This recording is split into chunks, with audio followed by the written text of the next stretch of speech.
Hey, High Rollers, it's been a while, but we are back. Welcome. Thanks for checking us out at High Roller Radio on Twitter. Give us a follow there. And while you're here, hit that subscribe button. It makes me feel good, and it's greatly appreciated. All right, our guest today is a young man who's extremely passionate about the game of darts, an 18-year-old who is putting together a nice little resume for himself. Not only does he write for both dartsworld.com and dartsmad.com, you've likely seen his work, The Dutch Darting Corner, but he also runs Twitter accounts, multiple, all darts related, and let me tell you, when it comes to the mean streets of social media, he's not afraid to get in there and mix it up. He's quite active on Twitter. You can find him at Wim_NL180. Again, at Wim, W-I-M _NL180. As a fan, he's taken in some of the biggest events the world has to offer. The World Series Finals, the Dutch Championships, the Dutch Masters, the Dutch Open. He's been to them all. Wim Blokpoel is with us. Wim, welcome to the show, man. Thanks for being our high roller today.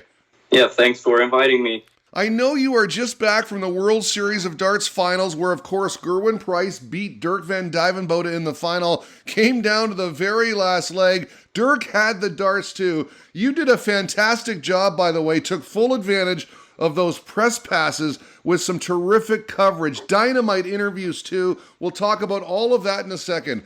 But first, let's talk about your fascination with this great game. Like many of us, it starts with your dad, right?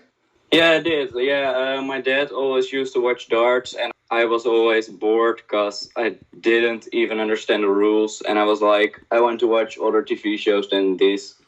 But then one day in a storage room, I found a soft tip dartboard, and me and my sister started playing on it. And that's how I understood the rules of how darts works. And then in 2017, I started to follow the Players' Championship Finals, it was. And then the World Championship, where Rob Cross beat Phil Taylor in his last World Championship, Rob Cross being a debutant. That's really when I started to love the game, actually. Rob Cross was in the zone that year, wasn't he? Talk about that match with MVG. He said it himself. He was in this bubble. He just couldn't miss. Yeah, that's, in my opinion, maybe the best game of all time, although Taylor against Barney in 2007 might be it as well. So you've got this fascination now, and the game is growing within you. Yeah. It's just my fascination for darts is getting bigger and bigger, obviously, because I get a lot of more opportunities every single year. Like 4 years ago, I was just a fan, and now I'm a press member and everything, and I never expected that to happen, actually.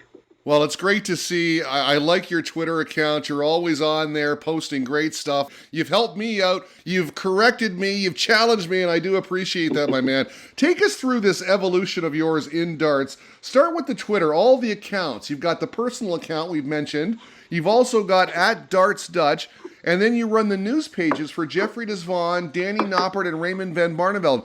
You're keeping busy, my man. I mean, real busy. Yeah, I started with Twitter because the Dutch TV always talked about Twitter when it was back on RTL 7. And that's why I decided to make a Twitter account to be able to tweet about darts as well.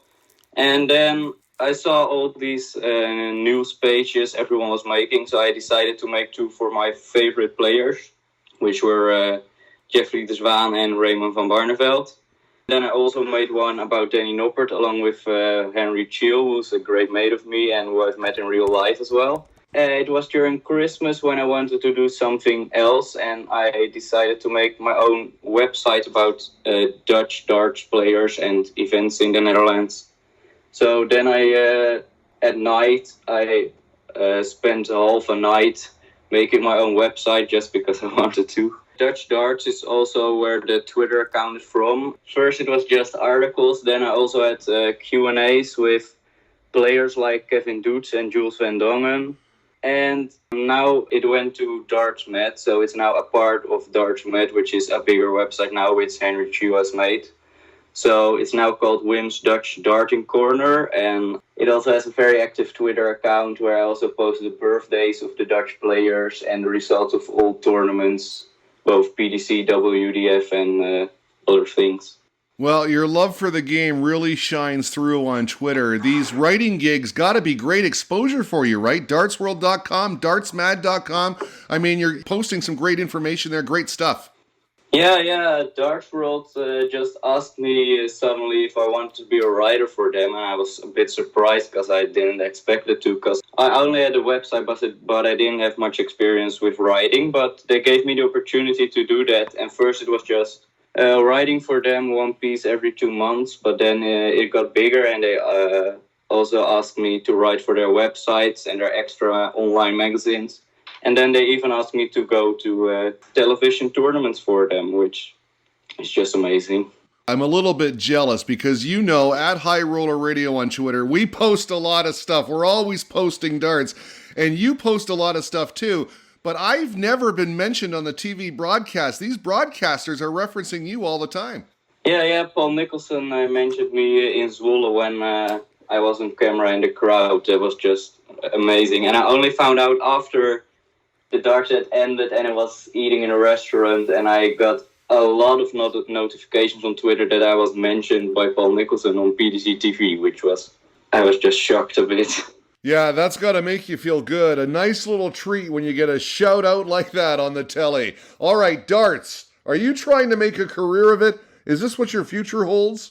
No, it's just a hobby, really. I'm not really planning to do something as a job in the world of darts. I'm studying to be a teacher about animals, so that's something totally different. But, you never know what opportunities will come to me. But for now, I'll just stick to doing what I'm doing and just keep it as something I do for fun and not for money or anything. I love that. Animals. Right on, my man. Good luck with that. Speaking of animals, how about the lion, the king of the jungle? At one time, that was Michael Van Gerwen. Not so much anymore. I'm wondering your thoughts on the Green Machine, because MVG Nation is on pins and needles of late with the results he's posted this year. Yeah, I wrote that article, and he's had a few tough years where he didn't win much. But this year he's won 3 televised tournaments, and I think people don't really realize that he's won the most tournaments of all players so far this year. Of course, it's not as good as he was in 2015, 2016, when he basically won quite literally everything. But I don't think anyone will do that ever again, because there are so much good players at the moment that nobody can really dominate. And his level has dropped a bit since then. He had injuries and he got a family. He got 2 children who he wants to spend more time with, which also means he's skipping a lot of tournaments, so that makes sense. But yeah, he's still the world number 3, and if he does well at the Worlds, and last year he obviously had to withdraw when he tested positive on COVID, but I'm sure he is capable of winning the Worlds again, and if he does so, he could very much be world number 1 again, but he won't dominate as much as he used to, I think. Well, when it comes to Mighty Mike, it's an interesting discussion, isn't it? Because you mentioned it there. The rest of the world, with all the tournaments, the Euro Tour, the Pro Tour, all the stage play, these other players are gaining experience. They're getting better, and perhaps they're not as afraid. And then on the other side, you have people who say MVG's game has dropped off. I think it's a combination of both. Others have gotten better, and yes, the Green Machine's game has slipped a tad. Yeah, I agree. There was a time where he was constantly averaging 110, but now, like last week, he lost to Kim Huybrechts with an average of 88. That's not what we expect from him, but he has some of these bad performances these days. But still, players will still have to play well to beat him, like Simon Whitlock did when he beat him 3 times on TV. It were all just incredible games where Whitlock played better than he usually does, to be honest. Well, the one thing about MVG, he's always going to be there or thereabouts. You cover all the Dutch players. Big Dirk, losing to Gezi in the World Series of Darts final, had the darts too in the very last leg, perhaps choked it. I don't know. Just couldn't find any trebles there. Still a terrific result for him nonetheless, though. You were there to soak it all in. What an event that was. Yeah, absolutely. It was a brilliant event. I don't really like what the crowd was doing that event, but the darts was incredible. You had that game from Dirk against Ryan Joyce, which went to a last leg decider, and and one leg they just couldn't buy a double. It was pure darting drama. And then the final was another thriller. And Dirk reached his second major final, which is a great thing. And I'm pretty sure he's going to win one day, but hopefully he'll just play someone else than Gerwin Price, the world number one, in the final then. What do you make of Gezi? I mean, he's so polarizing. Some people love him, some people hate him. I'll tell you what, when he steps to that hockey, he brings it all the time, and you have to at least give him credit for that. He's always there to win. It's like war for him. Absolutely. I didn't really like him at first with the Grand Slam final against Gary Anderson, which has been talked about enough in my opinion. But he's an absolutely amazing player, and there's a reason why he's the world number one, because when he's on it, nobody can just beat him. And I don't think he'll dominate the world of darts like some people say, but he can very much stay at the top of the world of darts for years, I think. Okay, back to DVD. This guy has sort of burst onto the scene. He's playing so well the last couple of years. Thousands of fans were singing about aubergines. Is that correct? Yeah, it was. It was quite ridiculous, and they just couldn't stop singing about aubergines. That's hilarious. Now, what about the walk-on? I mean, I love the enthusiasm, but I gotta tell you, that music I do not like whatsoever. Neither do I, and when I'm at home, I just think, oh, shut up, stop with this terrible noise. But when you're in a venue, it's such an incredible walk-on. Just the whole crowd goes wild, and it's just something you don't see from any other player. So, yeah, it's a great walk-on, but from home, I can't really enjoy it. But when I'm in the venue, it's really something special. Well, it's something different, and you do have to appreciate the enthusiasm. He gets that crowd all revved up. Now, I saw you posted something very interesting. I was running down your Twitter timeline about the local press there. So disappointed with the final result, they refused to interview Gezi? Is that right? Yeah, it is. I totally don't get it. I mean, there were some guys from Darts Actueel and stuff, they weren't there on the last day. I'm sure they would have interviewed Gerwin because they're doing a great job and interviewing every single player. But a lot of the Dutch press, like from the bigger news websites and stuff, they didn't really care about the non-Dutch players. So they just didn't really want to interview them. Not even Gerwin Price, who was the winner of the tournament. Which is quite weird to me. I mean, I understand that they prefer to interview Dutch players because you can interview them in your own language, and probably on Dutch news sites, players like to watch interviews with Dutch players more. But, I mean, he's the winner of the tournament. In my opinion, you can't just say, oh, no, I don't want to interview the winner of the tournament because he's not from my own country. That just doesn't make sense to me. But maybe that's because I'm a darts fan and they're just people who are there for their work and don't really care that much about darts. That's a great point. You do have the passion. That must have been quite an experience for you covering that event. Walk us through it, and I gotta say credit to you because you do provide balance. I know you posted some excellent interviews and had some kind words about the North American players involved. Yeah. Leonard Gates and Matt Campbell were two absolutely amazing guys also to interview. I mean, Matt Campbell, he was very loud and talked a lot, but then I started to interview him and he became a bit shy. I think he's a bit camera shy, but I can understand that because he's not really used to being in front of the cameras and being interviewed that much. And Leonard Gates was just amazing. He just said everything he thought, and they're not the biggest players, so they don't have a lot of experience with interviews, and they still really truly say what they think. Like Leonard Gates also gave me the scoop that he's going to the European Q School next year, which also resulted in that interview getting the most views of all my interviews by far, while you don't really expect Leonard Gates to be the one people watch the most. That's great. Another North American player, you wrote an article about Jules Van Dongen. Tell us about that. Yeah, I know Jules from Twitter. He follows me and we talk pretty often on Twitter as well. And on DartsMat, Henry asked me to write an article about some Dutch players, and I immediately thought about Jules Van Dongen because his career is very interesting to me because he's never been a youth player. He only started to play when he moved to the United States, while darts is actually much bigger in the Netherlands than in the USA, and he didn't even care that much about darts when he still lived in the Netherlands.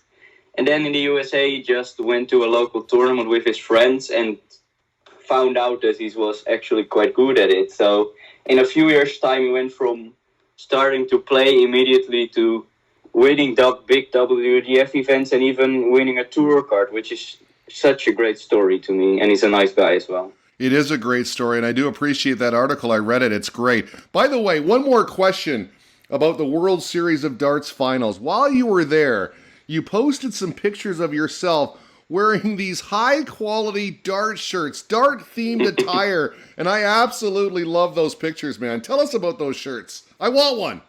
Yeah, my mom just said, "Oh, do you want me to make dart shirts for you?" Because she found stuff to make shirts with darts patterns on it, and I said, "Oh yeah, sure." So she just started to make them and made sure that we were finished just in time before the World Series finals, and made 3 different ones so that I could wear 3, one for each day. So yeah, that was great, and I got some reactions to it as well. Joe Cullen was absolutely shocked when he saw what I was wearing, but I think that's fun. Well, kudos to your mom. I think she's on to something. I think she could start a brand. I mean, that was good stuff. Yeah, really. Well, maybe time for a career switch. Well, listen, since the World Series of Darts finals, we've had a lot going on. The Belgium Darts Open, Chizzy beats Gilding in the final, and of course the draw for the World Grand Prix. Some very interesting first-round ties there. Give us your thoughts on each of those. Yeah, well, absolutely incredible ties. Gary Anderson against MVG in the first round of the World Grand Prix is absolutely ridiculous. But of course, Anderson has been playing very poor, to be honest, lately. So as much as everyone is talking about that game, it could be a pretty poor one because Anderson is out of form. MVG is very bad on the doubles recently, so that could be a scrappy one, actually. But one I'm looking forward to a lot is Dimitri van den Berg against Dave Chisnall, because Chisnall with his great form. Dimitri, of course, has struggled a bit lately with panic attacks and stuff, but he's such an enormous talent and, in my opinion, a future world champion. And that could be a brilliant first round game. And the winner of that plays Clayton against Van Dijvenbode. And we had that game last weekend, and both averaged well over a ton, and it went to a decider. So if we could get something similar to that, it would be absolutely incredible. And then we've also got Michael Smith against Nathan Espinal. Again, 2 top 16 players, 2 former Premier League players, and both capable of throwing ton plus averages. Absolutely. One more question about one of the Dutch players, Danny Knopper. This guy seems to have a lot of heart. I mean, he comes out of nowhere, I believe, to the big stage and starts winning, takes down a major. I mean, this guy is gutsy and seems to pull out the close ones. Yeah, well, it didn't really come out of nowhere when he won it. It was just that he never shown it on TV, except in the BDO he reached the lakeside final. But in the PDC, it was just a bit of a floor player, and then suddenly he won the UK Open. Had some absolutely great games in there against Devin Peterson and Damon Hedda. But that was in the early rounds, and in the semi-finals against William O'Connor, it was a horrible game, and the final against Michael Smith was pretty poor as well. So people say that he won a major without playing good, but he actually played great in it, just not in the semis and the final, but he still won, and that's all that matters. He did have that match start against Duzza. Yeah. So it could have all gone a lot different if he had hit that back then, but still got there. He's still a major champion now. Might end up in the Premier League, but I think he needs to have some more great results at the end of the year, because he's not a very fast player, so the PDC won't really necessarily want him in the Premier League. But he's got a great draw in the Grand Prix as well. He's got Clemens first, who's never that good on TV. And then either Smith or Espinal, but Smith, for example, has never reached the quarterfinals at the Grand Prix for some reason. Don't think he really likes the double in, double out format. So if he wins that, and then he's got either Wade, Lukman, Ross Smith, or Gilding, he's probably the favorite to win against all 4 of those, in my opinion. So it could be another great result for Knopper, who's also reached the match play semis this year and won the UK Open. So on TV, he's doing very great this year. This guy knows his stuff, folks. He really does, and I do appreciate it. Of course, the World Grand Prix, one of the most exciting tournaments on the schedule. But beyond that, it all leads up to the World Championship. What are you expecting at the Ali Pali this year? A Dutch winner? To be honest, I don't really expect a Dutch winner. I think there could win a major this year, but the world would be too big, in my opinion. And MVG is just not convincing enough to be called a favorite for the world. At the moment, I would probably, although it's a bit boring, go for Prix. But someone like Dimitri, if he can sort it right, could win it as well. And someone like Josh Rock could have a very great run. A lot of people talk about Josh Rock, so we should maybe watch out that we don't start overhyping, because that happens with a lot of young players. But I truly think with a nice draw, he could reach the quarters or even the semis. Wim Blokpoel has been our guest today at Wim_NL180. He's a great follow again at Wim_NL180. You'll find all his pages there. Wim, really appreciate this. Thanks for being our high roller today, man. Cheers. Yeah, thanks. It was great to be part of this.